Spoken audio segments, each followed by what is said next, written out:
Hello, and thank you for joining us for our webinar on the State of Strong Authentication. Today, our speakers will share insights and analysis on the state of consumer and enterprise authentication in U.S. businesses, along with the role that strong authentication is playing in protecting user accounts and securing access to valuable data. Our speakers are Pascual and Andrew Shikiar. Al is a Senior Vice President and Research Director at Javelin Strategy and Research. He is an accomplished industry analyst, market researcher, and financial industry practitioner. Al is the head of fraud and security at Javelin, with research focusing on a range of topics, including the applicability of biometrics in banking and payments, the effect of data breaches on the integrity of consumer identities, and the best methods for securing payment data and transactions. Andrew Shikiar is the Chief Marketing Officer at the FIDO Alliance. He has deep expertise in multi-stakeholder organizations, having previously led market development efforts for the Tides Association, Limo Foundation, and the Liberty Alliance Project. Andrew has also worked with groups such as the Smart TV Alliance, Open Visual Communications Consortia, and at Sun Microsystems, where he led marketing and PR for the company's Java and identity management initiatives. Now, before we begin, a few housekeeping items. All attendees are in listen-only mode. However, questions can be asked at any time using the GoToWebinar client. There will be a Q&A session at the end of the presentation. If we're unable to get to your question that time, don't hesitate to email us at help@fidoalliance.org. The webinar is being recorded, and the video and slides will be posted to the FIDO website knowledge base soon, and an email will be sent to you once they are live. At the conclusion of the webinar, please stick around for a few moments to complete the survey. And finally, for those of you that have not yet read the full State of Authentication report, it is available in your GoToMeeting client for download. And with that, it's my pleasure to introduce to you Pascual. Thanks. So if you've been following the research, you'll know that this is the second iteration of the report. You know, this is a topic that's becoming increasingly important, not just in the US, but globally. So we were really excited to have the opportunity to tackle this topic again with support from the FIDO Alliance. So we do want to thank them for sponsoring this study once again. We'll jump in and talk a little bit about the methodology, right? Just so you kind of understand how we reached our conclusions, right? Where that data came from. And much like in the previous study, we went out into the market and we collected data from businesses, both on the consumer authentication side and on the enterprise side. 600 respondents in total, broken out roughly evenly between consumer and enterprise. We did some adjusting for data. We actually lifted the revenue cap a bit, so we could get a better sense of what's really happening more on the enterprise side.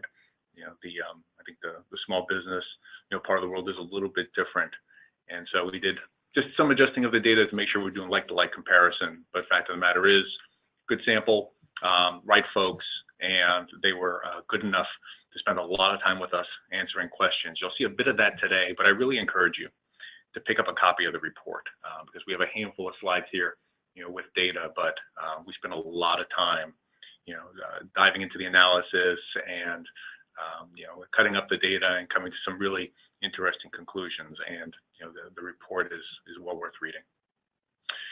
So with that, I'm going to move into definitions. This is something we parsed out in the last report, and I think this is important to kind of walk through for everyone, especially if you haven't picked up the previous report.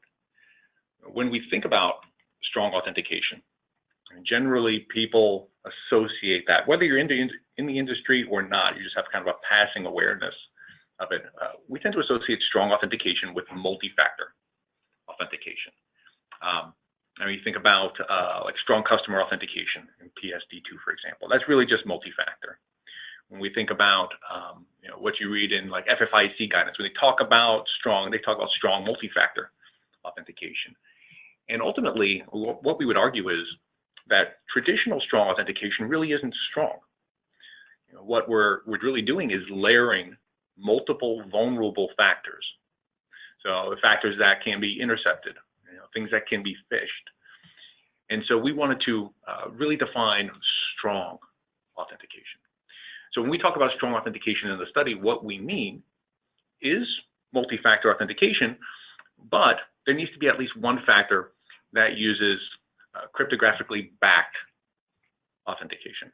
And so you'll see a bit of an example there of a flow where a user's logging into their bank account. They're logging in with a very typical username and password, but at the same time, there are additional factors at play. So they may have a possession factor like a hardware security key, or some kind of inherence factor. By that we mean like biometrics, for example.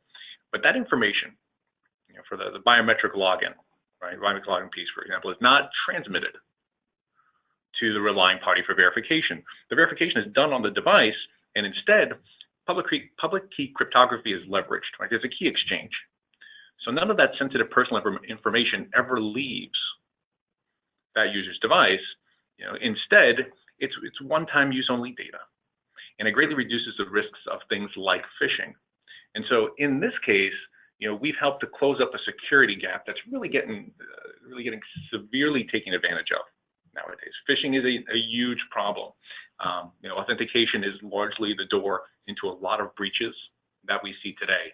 And so we wanted to really focus on what it means to be strong. Right? When we say strong, we mean secure. There is no perfect security, but this is strong. How we've traditionally defined it, that is not strong. Those weaknesses are getting taken advantage of every single day. So if we move to the next slide, talk a little bit about the data and what we found. We went out and we measured a number of different things in the study. So we measured adoption of strong authentication, and then we also looked at where it was being used, where it wasn't being used, why it was being used, and why not. I mean, on the adoption side, we were very pleased to see that there was some significant growth in adoption. For consumer applications, adoption by businesses tripled since the last study, right? In a little over a year, the availability for consumers has doubled. Now, there's always a challenge of getting people to use these things, but putting it in their hands in the first place, right, to such a significant degree, year over year is super meaningful. Now, we also saw a significant increase within the enterprise. So 50% more enterprises were leveraging strong authentication within their businesses. I think maybe there's a little bit more room to go there for sure. We're compared to the growth on the consumer side, but still real pleased to see the numbers move in that direction. And then hopefully, this trend continues, that over time, there's a meaningful impact then on protecting accounts, protecting that customer data. But this was definitely a move in the right direction. So if we move to the next slide, we wanted to understand, to my earlier point, why businesses were choosing to leverage strong authentication. And there were a number of different reasons. We looked at things like experience, for example. We talk a lot about that in the study. But one aspect that we thought was really interesting and really timely was regulation. We asked businesses how they felt about regulation, how it affected the things that they did around security and around authentication. And what we heard was 70% of businesses agree that regulatory pressure is influencing them, right? It's strong. It's influencing them to provide better authentication, provide strong authentication for their customers. Now, you may look at these two regs and say, well, that's more PSD2. And I think you're right in a certain sense. When we talk about strong, yes, we mean secure. But at the same time, if you think about GDPR, what we're really talking about is data protection. What strong authentication ultimately allows you to do is to put that data back in the hands of the customer, right? It's a privacy-enabling technology. So it's both of those things that are influencing these respondents across industries to put strong authentication in the hands of their customers. Now, we're also going to see, obviously, these are European regulations. There is some influence on the businesses that we surveyed because these businesses, at least many of them, did business internationally. The fact of the matter is we're also seeing replication of some of these types of regulations at the state level in the States. And now there's more and more pressure from the technology community to replicate a GDPR-style regime at the federal level. So I think this pressure is just going to remain. This doesn't change, and this continues to be a motivator. And I think that at the end of the day, that's a positive thing, right? Because it keeps people better protected, gives them better control over their privacy, and that's what we all want. Now, on the flip side, if we move to the next slide, perfect.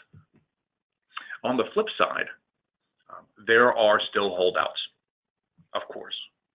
Now, there are businesses that think passwords are good enough. The catch is that these same businesses, when we look at the data, these are the same businesses that are protecting a bunch of sensitive information. They're protecting, consumer data. They're protecting business data. They're protecting IP, HR records, right? The business's financial information. But all they're leveraging is a password, username and password. And we know from other research in the market that weak authentication is one of the main vectors for data breaches. And so ultimately, they're underestimating the risks to their business. They're underestimating the risks to their reputation.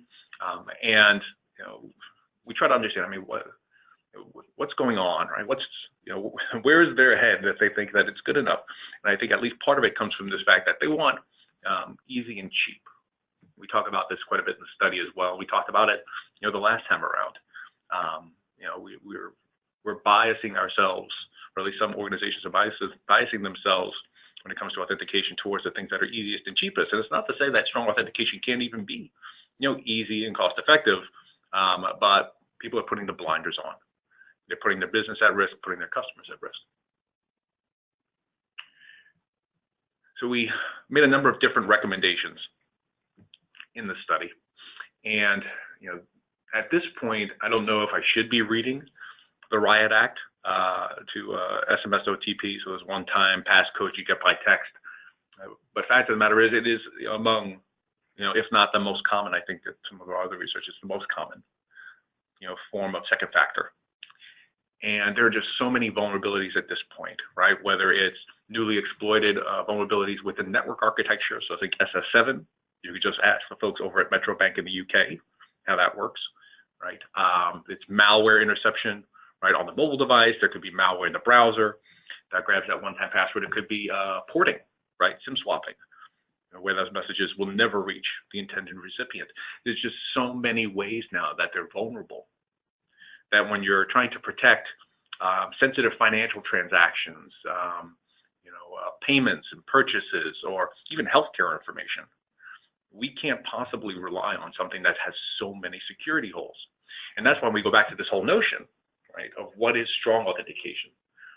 Just defining it as multi-factor allows us to say, okay, this solution, these one-time passwords, these are enough, right? Because this is strong authentication. This is multiple factors. But we know at this point that no matter really which authenticator you pick, none by themselves is bulletproof. And so when you layer vulnerability on top of vulnerability, inevitably criminals are going to take advantage, right? And that's why we need something else to help keep these things secure. And that's where the cryptography piece comes in, right? That's what makes us strong. On the next slide, I like the little graphic, by the way.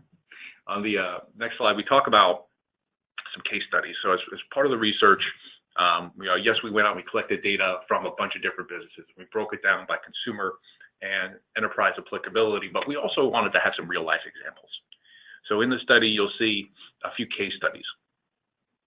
Now they're a little bit different, right? Each of them, whereas, the Google case study talks about the experience with their employees and then the introduction of the Titan security key, so this hardware security key. We also included TradeLink, right, which helps to facilitate interaction between government and commerce in Hong Kong, and now actually plays a very large role in bank security in Hong Kong. They've been instrumental in driving FIDO authentication adoption in that market. And then there's Visa. Visa has a big initiative called ID Intelligence, where they're making a number of different authentication and identity solutions available to their clients through a single API. And they chose a FIDO-based solution as part of that because it aligned with what they wanted, right, to be able to make available to customers. So there's a lot of opportunity, I think, in the market to leverage strong authentication. There's a distinct need there. There may be some disconnects between what folks think they need and what they should be leveraging. But if they're protecting customer data, they're protecting, the business's information, the IP, the financial information, and they're only using a username and password, it is inevitable that they're going to have a problem, that they will be a headline. And fortunately, while we see this adoption increase, and we know there's a lot of motivation for them to make a change, not everyone is hearing it. And so my hope is that as part of this webinar, if you are still at a place where maybe it's not you, maybe it's your organization, it doesn't realize the inherent vulnerabilities that come with weak authentication being deployed throughout the enterprise or even on the consumer side, that the webinar and certainly the research itself, right? So that pick up the study, take a look, a lot of good proof points in there that this moves the needle. We're moving it. I'd just like to see it move faster, a bit more. Call me greedy. I don't know. At this point, I'm going to pass it over to Andrew to talk a bit about FIDO, but we're going to be here answering questions. So if there are questions about the research, we'd love to hear them. Good. Thanks, Alan. And we agree that we want to see that needle move a little quicker as well. So thanks to Alan for presenting the slides. Also, I'd like to thank Alan and his team, for the research they did. It's really a pleasure working with them. I think they did outstanding work, both with the qualitative data analysis or the quantitative data analysis, as well as some of the qualitative discussions they held. So we're really happy with the outcomes of the report and happy with the results, right? So we want to see that needle move towards people deploying crypto-backed authentication. We're happy to see the trends heading in that direction. And one thing to note about this data is that it doesn't really reflect the release of FIDO 2 last year. So those of you who are familiar with FIDO already know that FIDO 2 is a pretty big milestone for FIDO in 2018. And the support for FIDO 2, say in Microsoft's kind of core Azure services and platforms, and we think will really accelerate some of that adoption trends in the enterprise. And then as you'll get into in a couple of minutes here in my presentation, we'll talk about how FIDO 2 will be rolling out to literally the hands of consumers on an increasing basis in 2019. So what I'm going to do now is go into a little bit of overview for FIDO. So not everyone on this call is familiar with FIDO. For those of you who are, this may be some update information. And following this, we'll have some Q&A with Al and myself to ask questions about the report or about what's new with FIDO. But first, let's look back at to measure and quantify the problem that FIDO is trying to solve, right? So we know there's a password problem. We know there's over dependence on it. We know consumers don't like using them. But what's this mean from a bottom line standpoint?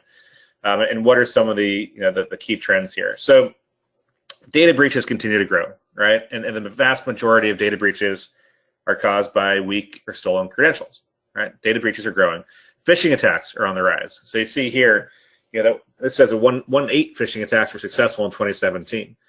What's scarier is that Google has some data they've presented at some of our recent events that show that I think around 40% of a well-designed phishing attacks are successful.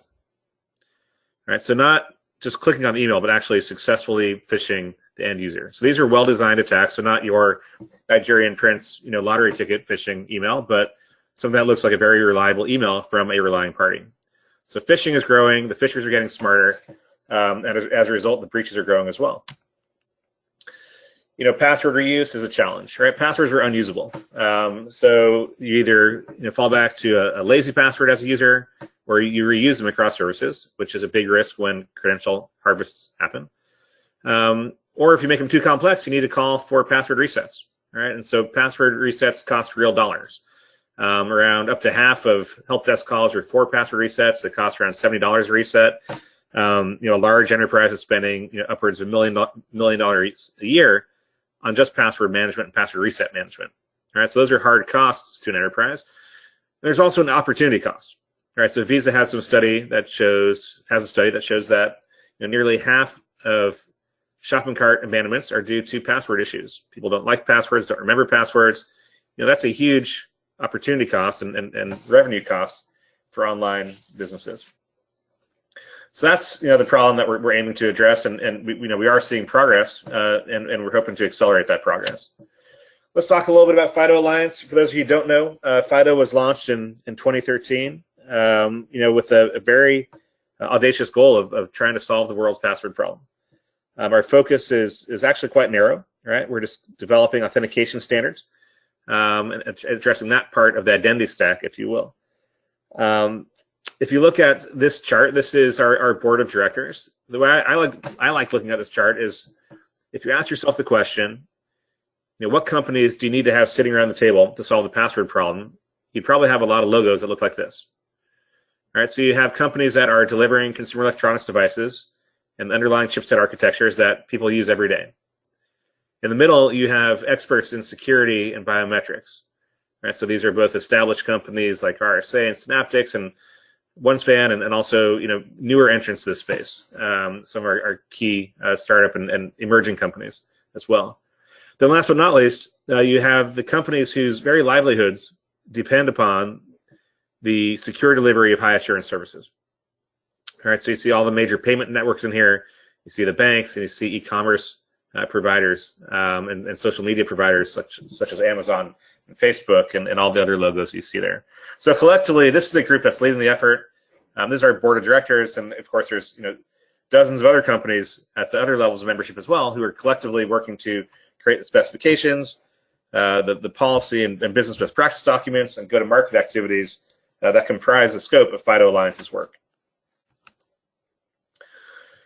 So Al touched on how Javelin defines strong authentication a bit, but I think it's worth going back and looking at the crux of the problem that FIDO has been seeking to solve.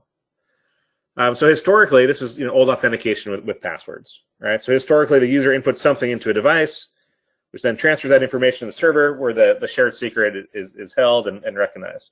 The core problem here with passwords is that they're symmetric in nature, right?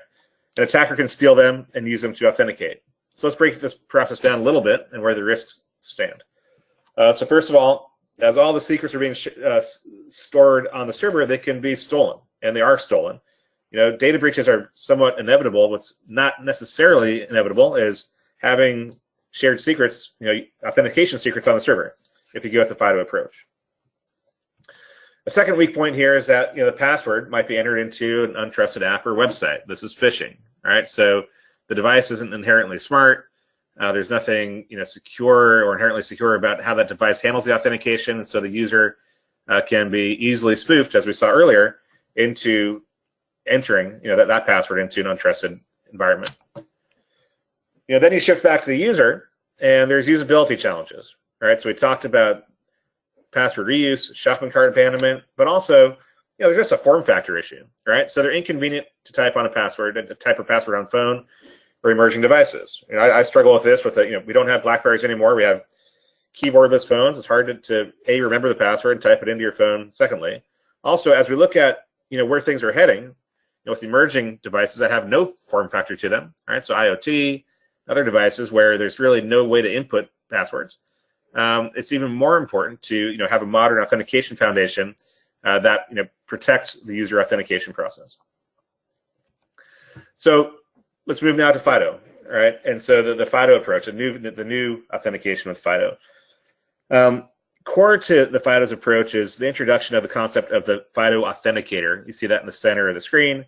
The authenticator is stored locally on the user's device. So whether that device is a security key, a PC, or a handset, whatever it might be, the authenticator resides there. The authenticator stores the private keys associated with each authenticated service, right? So it can hold multiple keys. And then the service provider only stores a hashed public key on the server. So one thing that's significant here is that this breaks the dependency of maintaining shared secrets on the server, which begins to de-risk authentication for the relying party, while also preventing the credential harvesting and eventual downstream credential stuffing in the event of a data breach. As I mentioned, the authenticator can store multiple keys, but those are only activated once the user verification is performed through a simple user gesture. So let's look at this a little bit closer and some of the benefits here. So first of all, as mentioned multiple times, there's no shared secrets stored on the server. Secondly, the authenticator cannot be tricked by phishing. So through the challenge response mechanism, the challenge response dialogue between the authenticator and the server, there's a fair amount of metadata included in that communication that's site specific. All right. So simply put, if you have a well-designed phishing email from something like Facebook with 2 Ks, but the metadata does not line up with the private key, the authentication cannot happen. Right, so it simply is not possible to phish FIDO authenticators.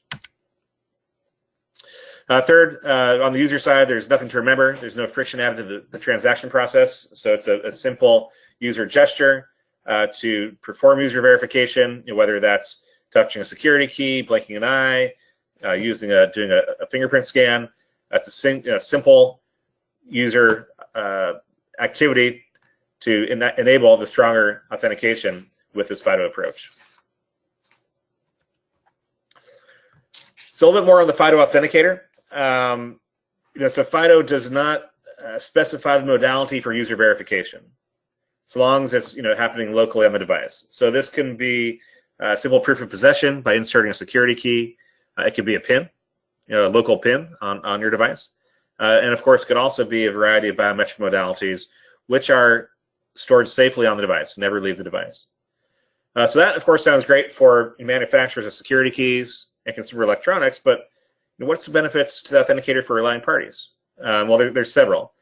First of all, the RP can actually specify their requirements for the authenticator, and that can filter back to the authenticator vendor, but also to the user. So, for example, they may specify security requirements on the hardware, on the user verification method, where the private key is stored and how it's stored. And this is all being realized in a couple of ways.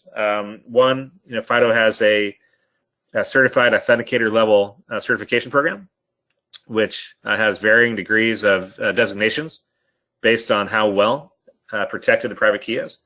And we're also seeing this happen in real life, right? So, for example, the U.S. government requires logins to have multi-factor authentication of at least a fingerprint and some other factor, right? So that the RP can specify the authenticator minimum set of requirements to perform successful authentication.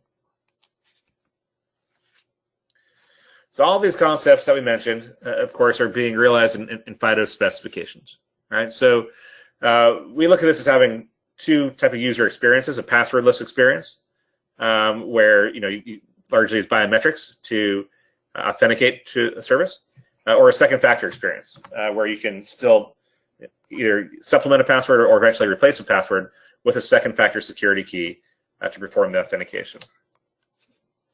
This was realized first in the UAF and U2F specifications, and then both of these experiences are also now realized in the FIDO 2 standard. So a little bit about FIDO 2. FIDO 2 has two pieces. It has a client to authenticator protocol, then also web authentication. So you hear a lot about WebAuthn. WebAuthn is an output of W3C that is based upon a contribution that FIDO made. We had called our FIDO 2.0 web APIs to the web authentication working group in W3C. They worked on it over a couple of years, and that was moved to candidate recommendation last year, which is when we announced FIDO 2, which is comprised of these two components. What's really compelling, I think, about WebAuthn as it pertains to FIDO 2 and the market at large is that by going through this added step of having WebAuthn and FIDO 2 standardized by W3C, we have the kind of built-in support from the marketplace. All right, so when we announced FIDO 2 last April, we announced it alongside Google and Microsoft and Mozilla and, of course, W3C, but those three vendors announced plans to support FIDO 2 in their browsers. And then throughout 2019, they went ahead and actually implemented that. So all three of those browsers added support for WebAuthn and FIDO 2 in the browsers. And late in 2019, an Apple engineer announced that WebKit is also piloting support for WebAuthn. So we see Apple now heading on that same path as these leading browsers, which is really important. Another note, kind of an update for many of you on the standardization front. So while FIDO creates specifications internally, we do have, as part of our mission, to submit our specifications to formal standards bodies such as W3C and as ITU. Right, so ITU is important for a lot of our members who are selling into regulated bodies. ITU in December recognized FIDO as an ITU standard. This is really going to help. We think will help jumpstart adoption in many regulated industries. It's worth noting that FIDO doesn't do our work alone. So while our focus is on user authentication on a global scale, we also partner with like-minded organizations to help give us greater breadth and depth in related adjacent technologies. Right. So, for example, you see here GSMA, EMVCO, OpenID Foundation, W3C, and also to help give us regional reach. Right. So, India PKI Forum, Asia PKI Consortia, ISA. There's a number of organizations we work with to drive go-to-market education programs regionally. So coming back to our specifications, right? So we create the specifications, but specifications by themselves, only do so much. So we invest heavily in certification. In fact, I think certification is one of FIDO's most important investment areas, and it's really what makes the ecosystem tick. So we have 3 core certification programs. First is functional certification. Right? So if you see this FIDO certified mark, it means 2 things. It means that product conforms to the related specification, but also, very significantly, it means that it's interoperable with other products in that specification set. Right? So that means if you license a FIDO2 server, it can interoperate with any FIDO2 authenticator, and vice versa. And this is what really starts building ecosystem in our view. Another core program that we have is what I referenced earlier, the Authenticator Security Certification level. And it really asks the question, how well do you protect the private key? So for this program, we do some of our own internal tests, and we also work with third-party labs for the higher levels of verification. In short, L1 is kind of our baseline level of Authenticator Security Certification. That shows that the authenticator prevents against phishing and scalable attacks, very much through the nature of the FIDO architecture. L2 prevents against malware attacks and OS compromise, and L3 prevents against physical device attacks. So, and that depends on, again, where the private key is being stored in the authenticator itself. One other thing to note on the authenticator certification levels, it's complemented by a biometric component certification program. This is something we launched last year as well. It's first of its kind in the marketplace to actually measure and validate performance of individual biometric components. So we're seeing companies go through that program now to test their biometric components against a false accept rate, false rejection rate, and other metrics that to date have not quite been quantified and validated by an independent body. Then last but not least, we do have a universal server certification. So going back to the functional piece and the interop piece, this is our recommendation to relying parties as you're looking to deploy services, to deploy a universal server to ensure that the full set of FIDO certified authenticators can interoperate with your service.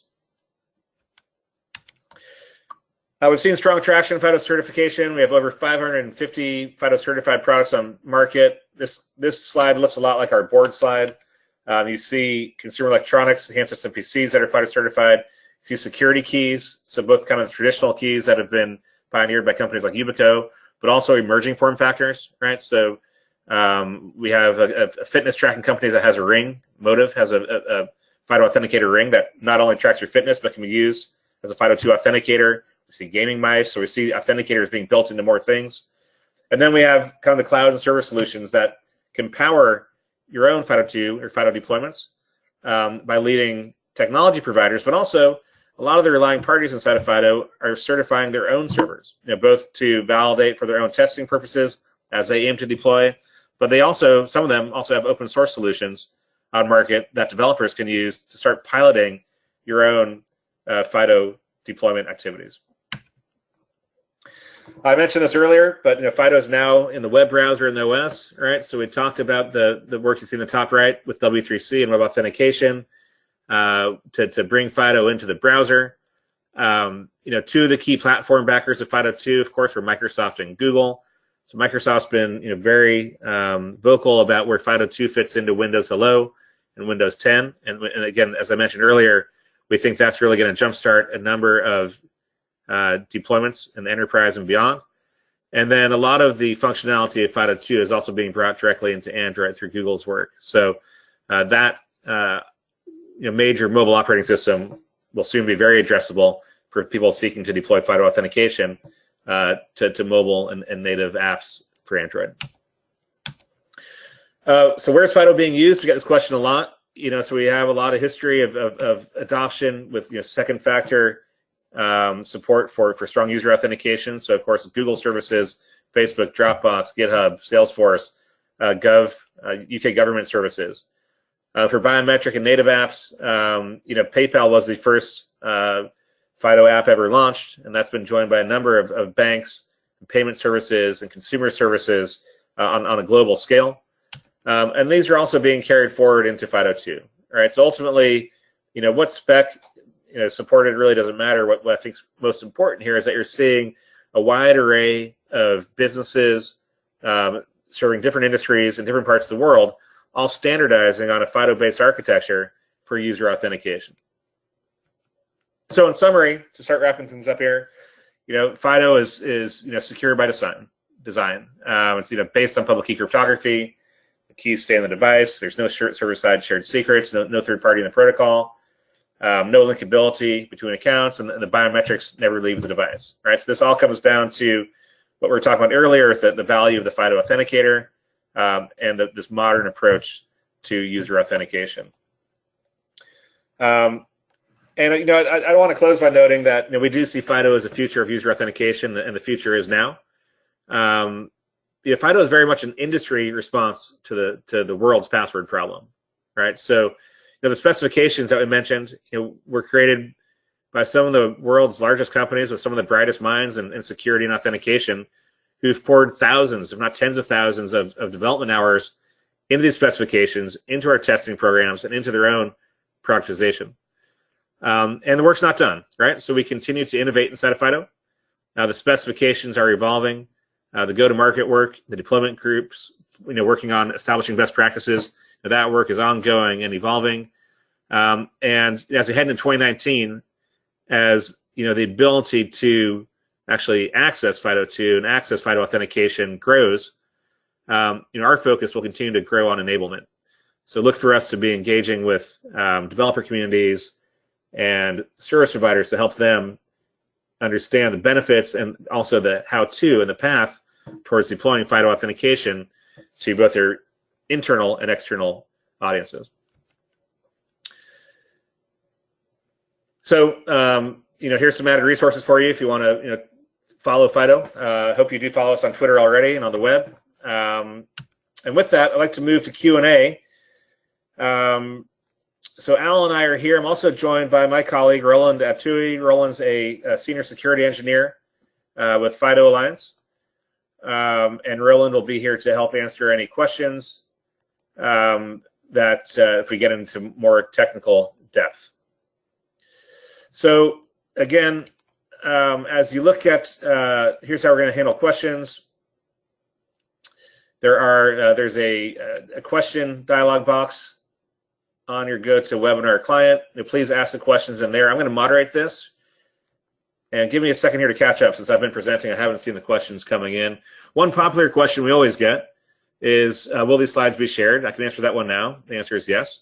So we'll be sending a follow-up email to everyone after this. And now let me kind of pick through some of these questions. So here's one. Any idea when Mac OS and Windows will support FIDO? So I talked about this a little bit. So FIDO2 supported in the Windows 10 environment already, and we're seeing signs of Apple moving towards supporting FIDO as well. All right. So first step there seems to be support for WebAuthn and WebKit. And it would follow then if that it eventually will find its way into Safari, and then to optimize Safari, it follows naturally that we'd hope that Apple would wish to see that streamlined directly with native API calls into Mac OS. So that's our hope there. But we do see strong support already in the Windows environment and Android environments as well.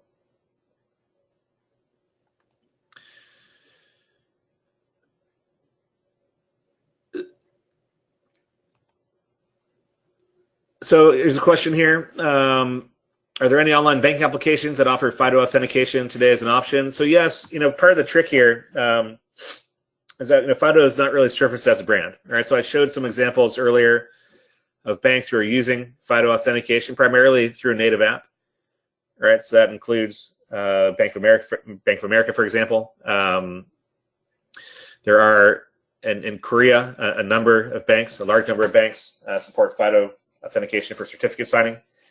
And then we're seeing other kind of payments related and commerce related apps support FIDO. So at our last seminar, there's a great case study presented by Knock Knock Labs about how Intuit is now supporting FIDO authentication in their consumer products. So we're seeing a lot of kind of high value, high assurance banking and payments related applications support FIDO. Additionally, one of the case studies that Al mentioned was Visa ID Intelligence. So Visa is bringing FIDO into their core identity services and enabling their merchants to use FIDO as well. Al, I have a question for you. So Al, when you say adoption was tripled, was that data claiming that access to asymmetric crypto based off has tripled, or usage has tripled? Availability. It's availability. So it's it does not account for how many or what proportion of those organizations, customers or employees, are actually using it. Now, in the study, we do talk a bit about, I believe, use cases as well, but that's always an opportunity to dive more deeply. So if you have specific questions, especially around the enterprise side, we can also tell you, and this is kind of an offline thing, so I'm not going to sit here with SPSS right now and give you an answer, but we can tell you where within the enterprise is also being used. But I mean, it's a problem, I think, kind of as long as time, right? Trying to get people to use security technologies. I think that's where some of the pain is coming from with things like SMS OTP. I know for my bank clients, they spend years trying to get folks to be comfortable with it. And now that they got everyone comfortable with it, it's just so inherently broken that now they have to figure out how to sunset and all the rest. I guess long and short is it's about availability. We can give you some additional data if you want to follow up. Okay, thanks, Al. And again, as Bree mentioned earlier, if there's any questions we don't get to, we'll answer them by email, and you can also email us at info@fidoalliance.org with any added questions. Roland, I'm going to bring you a question here since you were kind enough to join us. Can you confirm when the device is certified to level 3 that it always provides at least 2 factors of authentication? So Roland, maybe you could actually just kind of talk a little bit about the Certified Authenticators program. What delineates level 3 versus level 2 versus level 1? Sure. So basically today we have 6 levels, which actually start by so L1, L2, L1, L1 plus, L2, L2 plus, and L3, S3 plus. Basically they are not linked only to the capability of actually, in terms of protection against, different types of attacks. They are also, linked to more like providing assurance and how much actually those authenticators are, robust against those attacks. So it's when you talk about L3. L3 plus, we usually include, for example, physical attacks into scope. At L2 plus, we talk more about protection against malware, about application isolation within restricted operating environment, such as trusted execution environments. And at L1 we address actually software-based only authenticators. Okay, so they are really related to the target of evaluations.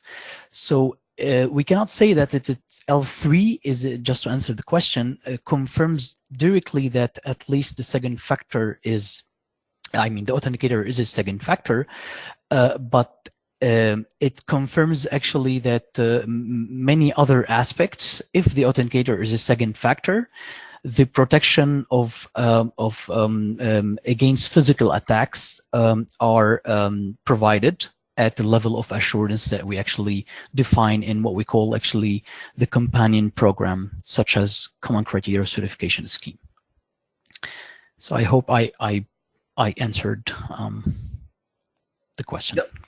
Yeah. That's great, Roland. Thank you. And if you have further questions on that, please type them into the chat box. I see a few questions here. Is this report something we can share? Can we have access to the report? So yes. There's a link, and there will be a link in the follow-up email. If you go to our website, it's prominently featured on our website. The report is available there. This is something that FIDO commissioned for the benefit of the industry, so we'd certainly encourage you to use it and share it with inside your company, with customers, whoever you wish. We've had a lot of positive feedback on this so far, and we do want to see this get in the hands of as many people as possible. I see some questions here also around 3DS2. Where does FIDO fit with EMVCo and 3D Secure version 2.0? So EMVCO is a group that we have a liaison relationship with. We work closely with on a number of use cases, and we're working in an ongoing basis with EMVCO. 3D Secure 2.0 is their new standard for payment verification. That is, being redesigned to help comply with things such as PSD2. We had a webinar a couple months ago with Visa that really goes into really strong detail about how, about 3DS2 and FIDO and how these two things fit together.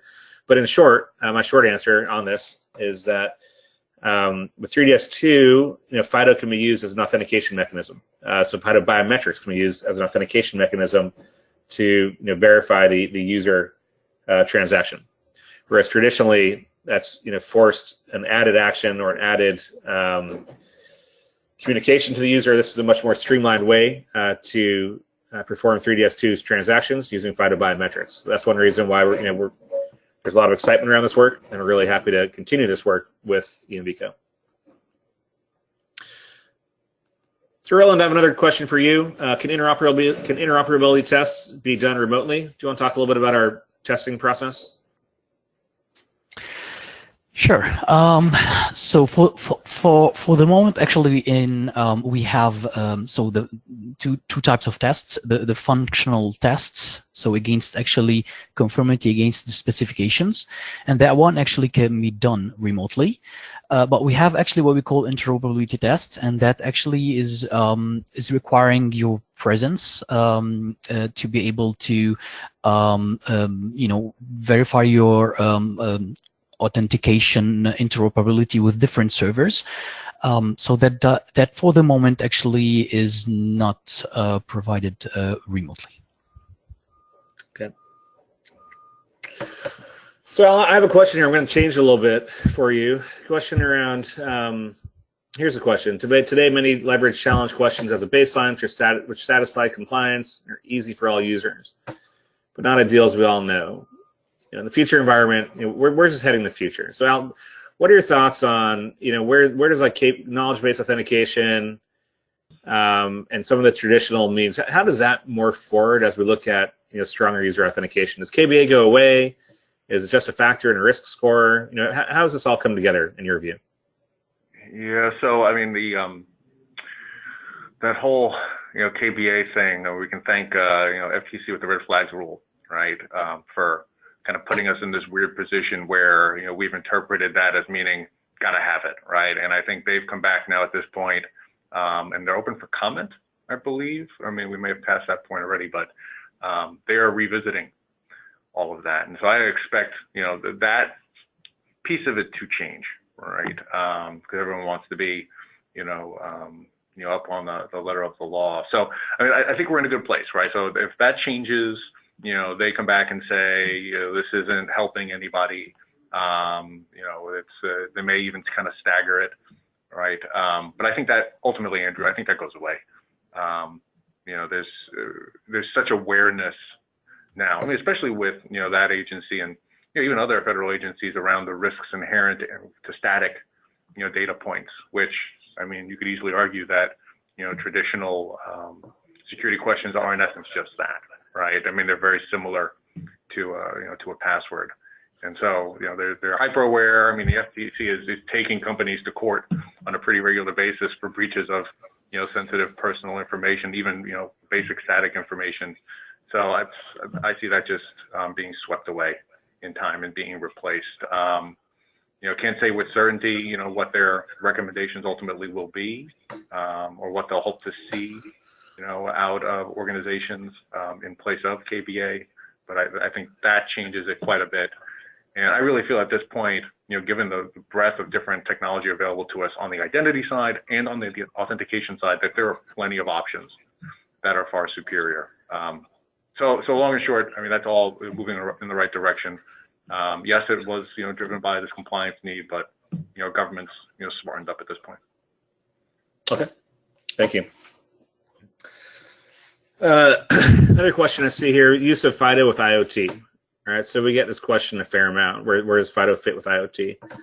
In short, we've been studying IoT for some time inside of FIDO Alliance, and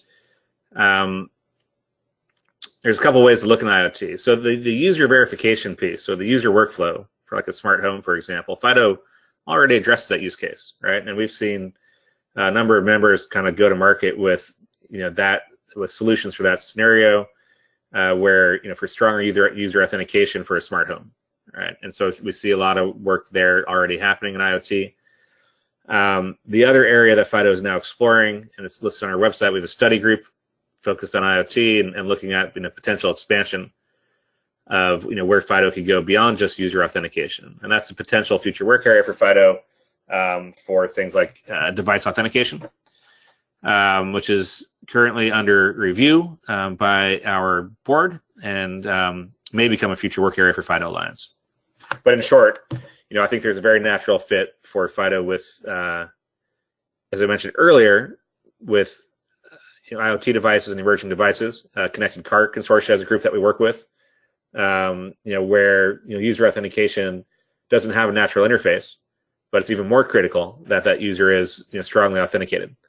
So that's why there's a lot of interest in FIDO in these emerging environments and emerging devices.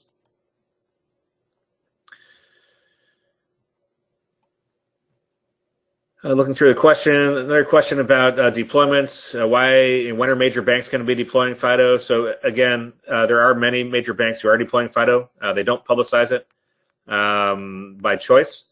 Let me note something though, that if you look at the companies who are on our board and who are heavily invested in FIDO, I can say that they're all largely keen on bringing this functionality into their environments, so both their B2C, their B2B, treasury type environments. There's active discussions inside the alliance about if and when to promote FIDO as a brand that consumers would recognize. But to date, the plan is for these institutions to leverage FIDO authentication somewhat behind the scenes, but doing so on an increasing basis.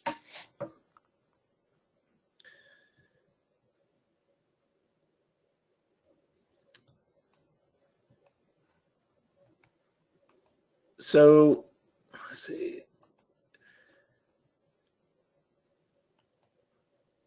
Roland, another question for you. Can you talk? I didn't talk about attestation. So can you talk about how attestation works a little bit in the FIDO authentication process? And the question specifically is, what would happen if the private key associated with a batch of devices was acquired by bad actors? Sure. So, attestation actually is allows actually the relying party, for instance, to recognize, for instance, the type of the authenticator using, of course, this metadata service capabilities, and it allows to apply some security policies, for instance, to accept or reject some authenticators. Okay, so it's a key that is created actually within the authenticator, usually during manufacturing. And to answer questions, so indeed,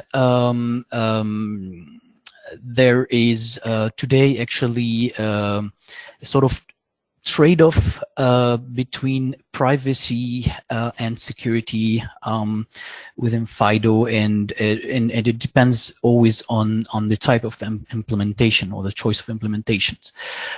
So today, actually, if we are talking about a full basic attestation implemented in the authenticator, for privacy reason, we do require that at least 100,000 authenticators, for example, are created with the same attestation key, and that actually is related to unlinkability. So we don't want actually relying parties to know actually the users behind the authenticators,